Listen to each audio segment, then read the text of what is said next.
तो फिल्म की शुरुआत सीधे ही हमें नल की इंट्रोडक्शन से दिखाई जाती है, जहां हमें पूरी तरह नल तो नहीं दिखाया जाता, लेकिन हाँ उसे जरूर दिखाया जाता है, वो भी उसके थ्रोन पर बैठा हुआ। साथ ही उसके लॉन्ग हेयर जो उसके पूरे फेस को कवर कर रहे होते हैं, जिसके हाथ में हम नेक्रो स्वॉर्ड भी देख सकते हैं जो नल का आइकॉनिक वेपन है। और फिर हमें ये रिवील किया जाता है कि सिम्बायट्स ने नल के खिलाफ रिबेल कर लिया था और साथ ही उन लोगों ने उसे क्लिंटार पर इम्प्रिजन कर दिया है, जिसे वहाँ से निकलने के लिए कोडेक्स चाहिए, जिसे हमें की कह सकते हैं, पर वो की और किसी के पास नहीं बल्कि वेनम और एडी के पास है, यानी कि उन दोनों ने एक साथ मिलकर उसे क्रिएट किया है। और अब जबकि नल उसे खुद ढूंढने के लिए नहीं जा सकता, जिस वजह से ही वो जेनेफेगस को भेज रहा है, जो कि जायंट क्रिएचर्स हैं जो सिर्फ उस कोडेक्स को ट्रैक कर सकते हैं, वो भी तब जब वेनम पूरी तरह एडी की बॉडी पर अपना कंट्रोल बनाता है, यानी कि वो अपने जब ओरिजिनल फॉर्म में आता है।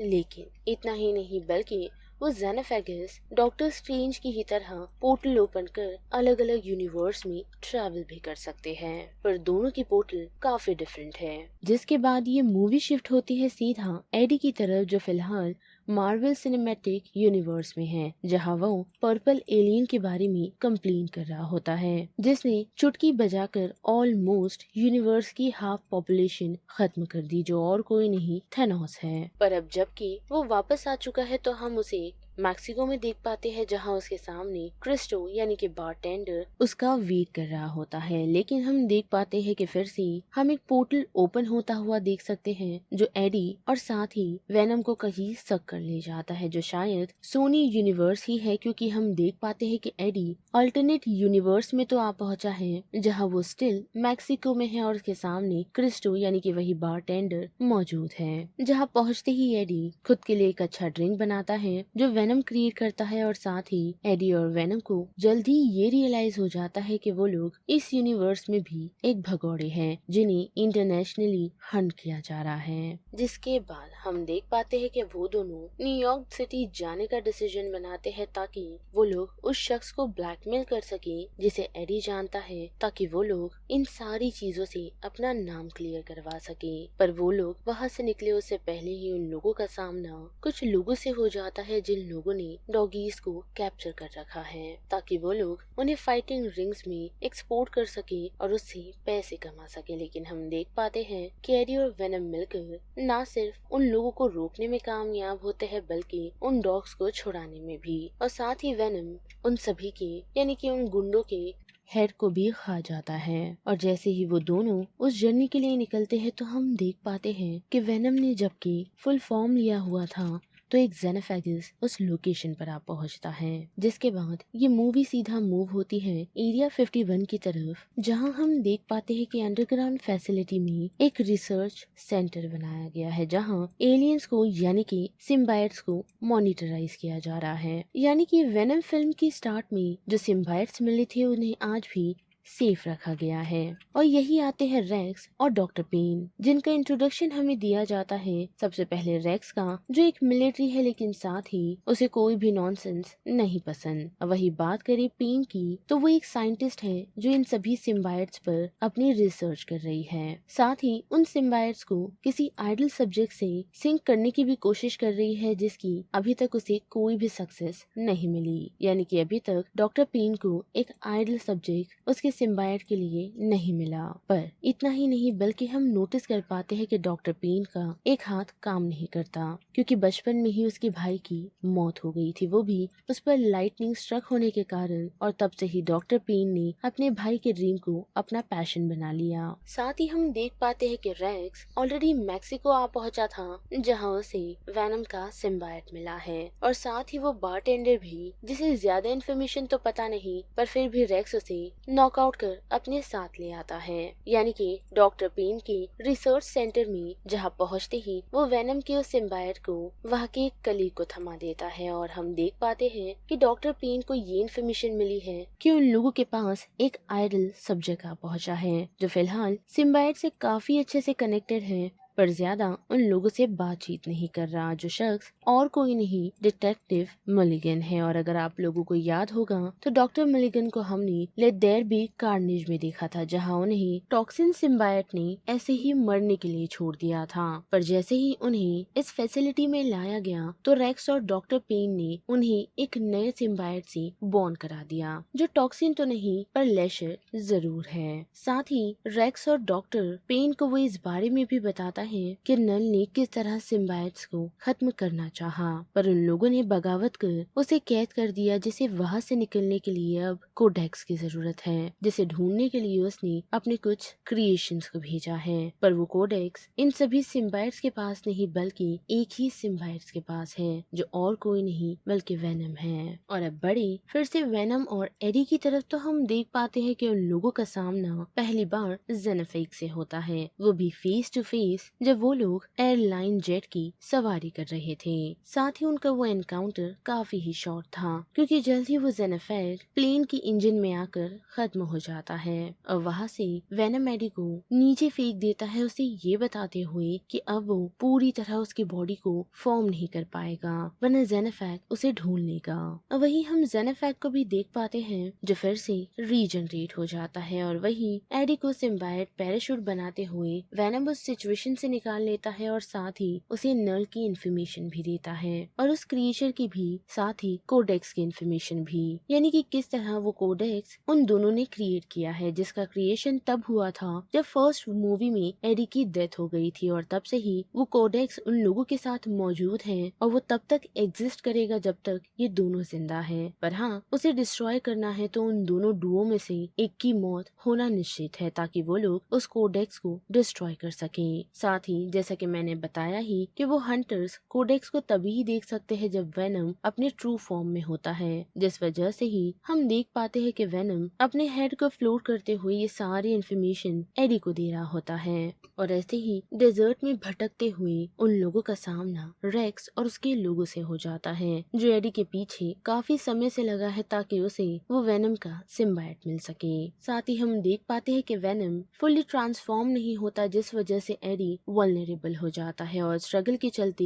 यानी कि खुद को बचाने के चलते, वो सेल्फ डिफेंस में एक सोल्जर को खत्म कर देता है। और इवेंचुअली अगर वेनम को एडी को बचाना है तो उसे फुल्ली ट्रांसफॉर्म होना पड़ेगा, जो अनफॉर्चुनेटली वेनम को करना पड़ता है और उस वजह से जेनेफेग अलर्ट हो जाता है, जिसकी मौत इंजन से हुई तो थी लेकिन फिर से वो रीजनरेट हो गया। और अब जबकि वो रीजनरेट हो चुका है तो वो सीधा उसी स्पॉट पर आ पहुंचता है जहां वेनम और एडी मौजूद है। पर मौका देखते ही वेनम और एडी उस सिचुएशन से एस्केप कर जाते हैं, पर वो जेनेफेग रेक्स के कुछ सोल्जर्स को खत्म कर देता है। और अब जबकि एडी वहां से भाग निकला है तो वो फिर से अपनी जर्नी को कंटिन्यू करता है, जहां उसकी मुलाकात एक फैमिली से होती है जो कि राल्फ फैमिली है और वो अपने रोड ट्रिप पर निकले हुए हैं, वो भी इसी होप में कि वो लोग रास्ते में एरिया 15 पर रुकेंगे ताकि वो लोग कुछ एलियंस को देख पाए। साथ ही उन लोगों ने एडी को राइड दी है और खाने के साथ साथ एक चप्पल भी, क्योंकि एडी के पास फुटवेयर्स नहीं है। पर इस दौरान वेनम को टाइम मिल जाता है ये सोचने के लिए कि ये काफी अच्छा होगा कि एडी और वेनम की एक फैमिली हो, जिसके बाद राल्फ फैमिली एडी को लास वेगस ड्रॉप कर देती है, जहां एडी की मुलाकात मिसेस चैन से होती है, जो उसे देखते ही पहचान जाती है और हम देख पाते हैं कि वो उसे क्लीन अप के लिए अपने रूम में इनवाइट करती है। साथ ही मिस चैन वेनम से काफी फॉन्ड है, जिस वजह से एडी ना चाहते हुए भी वेनम का फॉर्म ले लेता है और मिस चैन के साथ हम एक डांस उसका देख पाते हैं, जिस वजह से फिर से जेनेफेग अलर्ट हो जाता है और उसी लोकेशन पर आ पहुंचता है। लेकिन हम देख पाते हैं कि वेनम जल्द ही एडी में ट्रांसफॉर्म हो जाता है और वो लोग एकदम शांत हो जाते हैं, जिस वजह से वो जेनेफेग उस सिचुएशन से चला जाता है। लेकिन एडी का पीछा अभी भी रेक्स कर रहा है, जिसने लास वेगस में भी उसे स्पॉट कर लिया था। और जेनेफेगस के वहां से जाते ही रेक्स की टीम वहां पहुंचकर एडी और वेनम को सेपरेट कर देती है और दोनों को वहां से ले जाती है। जिसके बाद हम देख पाते हैं कि एडी की आंख एरिया 51 में खुलती है, जिसके सामने वाले सेल में डिटेक्टिव मलिगन है, यानी कि लेशर, जो एडी को ये इन्फॉर्मेशन देता देता है कि नल उनकी तलाश कर रहा है, पर वह कुछ हो उससे पहले ही हम देख पाते हैं कि रेक्स काफी फ्रस्ट्रेटेड उस सिचुएशन पर आ पहुंचता है जहां से वो डॉक्टर पेन और उसके साथी को वहां से जाने के लिए कहता है, क्योंकि अब पूरा कंट्रोल रेक्स के हाथ में है। साथ ही वो अपने साथियों का बदला लेना चाहता है, जिस वजह से वो एडी को सेल से बाहर निकालता है और अपने साथी का बदला लेने के लिए उसे शूट कर देता है। लेकिन हम देख पाते हैं कि वेनम काफी ही चालाक है, क्योंकि उसने साइंटिस्ट से बॉन्ड कर लिया था जो फिलहाल उस सिचुएशन पर मौजूद है, और वक्त रहते वो एडी से बॉन्ड होकर उसकी जान बचा लेता है। पर सिचुएशन अंडर कंट्रोल नहीं होती, क्योंकि जेनेफेक उस फैसिलिटी में आ पहुंचता है, जिसे रोकने की कोशिश लेशर करता है और वहां से वेनम को निकलने के लिए कहता है। और वहां से निकलते हुए वेनम वहां मौजूदा साइंटिस्ट को सिम्बायट्स को रिलीज करने के लिए कहता है, ताकि वो लोग उनकी जान बचा पाए। और हम देख भी पाते हैं कि उस वजह से काफी सारे सिम्बायट्स वहां मौजूदा लोगों से बॉन्ड कर जेनेफेक को खत्म करने की कोशिश कर रहे होते हैं। जिस बीच हम देख पाते हैं कि वही हिप्पी फैमिली एरिया 51 में आ पहुंची है, जहां वो लोग एलियन की तलाश में पहुंचे थे। और फाइनली उन लोगों को एलियंस देखने मिल जाते हैं, वो भी एक नहीं काफी सारे, क्योंकि काफी सारे सिम्बायट्स जेनेफेक को मारने की कोशिश कर रहे हैं, जिसमें एडी भी है। और ऐसे ही उनकी फाइट कंटिन्यू रहती है, लेकिन ऑलमोस्ट सभी सिम्बायट्स खत्म हो जाते हैं, जिन्हें जेनेफेक ने खा लिया है। और साथ ही उसने अपने साथियों को भी इनवाइट किया था,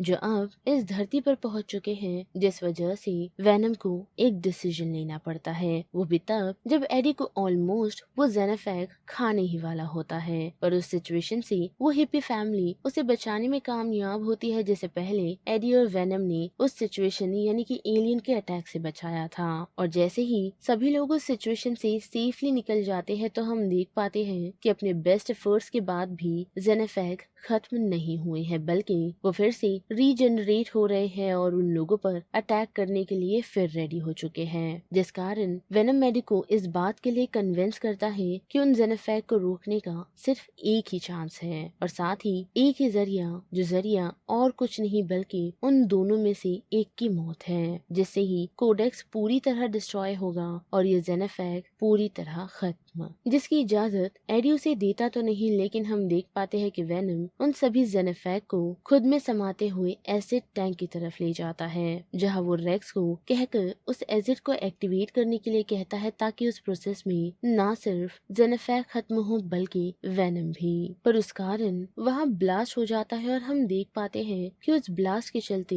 एक काफी बड़ा धमाका होता है, जिससे डॉक्टर पेन एक सिम्बायट की मदद से उसकी साथी को बचाने में कामयाब होती है, जो सिम्बायट और कोई नहीं बल्कि देखने से ही हमें पता चल रहा है कि वो सिम्बायट एग्नी है। जिसके बाद के उस ब्लास्ट के कारण एडी की आँख खुलती है हॉस्पिटल में, जहां उसे पता चलता है कि अब उसका बेस्ट बडी उसके साथ नहीं। साथ ही एडी पर जो जो इल्जाम लगाए गए हैं अब वो उस पर से हट चुके हैं, यानी कि एडी अब एक नॉर्मल लाइफ जी सकता है। पर हम देख पाते हैं कि एडी इन चीजों से खुश नहीं, साथ ही वो अपने दोस्त को याद करते हुए स्टैचू ऑफ लिबर्टी की तरफ जाता है, जो वो अपने बडी के साथ यानी कि वेनम के साथ जाने वाला था। और यहीं पर ये फिल्म खत्म होती है, जिसके बाद हमें एक मिड क्रेडिट सीन दिखाया जाता है, जहां हम नल को देख पाते हैं, जो इस बात से काफी परेशान हो चुका है कि उसका कोडेक्स खत्म हो गया है, जिस वजह से उसके अंदर बदले की और भावना जग चुकी है और अब वो सभी लोगों को खत्म करना चाहता है। लेकिन इतना ही नहीं बल्कि हमें एक फाइनल पोस्ट क्रेडिट सीन दिखाया जाता है, जहां हम देख पाते हैं कि क्रिस्टो यानी कि वो बारटेंडर एरिया 51 के ब्लास्ट से बच चुका है। पर वो अकेला नहीं, क्योंकि हम देख पाते हैं कि वहाँ एक फ्लास्क मौजूद है जो टूटा हुआ है, और साथ ही वो एक सिम्बायट का कंटेनर था जो पास ही में बचे हुए कॉकरोच से अटैच हो जाता है, जो शायद थोड़ा आगे बढ़कर क्रिस्टो से बॉन्ड हो जाएगा। और अगर आप लोगों को याद होगा तो वो सिम्बायट और कोई नहीं बल्कि वेनम है, जैसे रेक्स ने क्रिस्टो के उसी बार से जनरेट किया था, वो भी तब जब वो वहाँ पर एडी की इंफॉर्मेशन लेने के लिए पहुंचा था।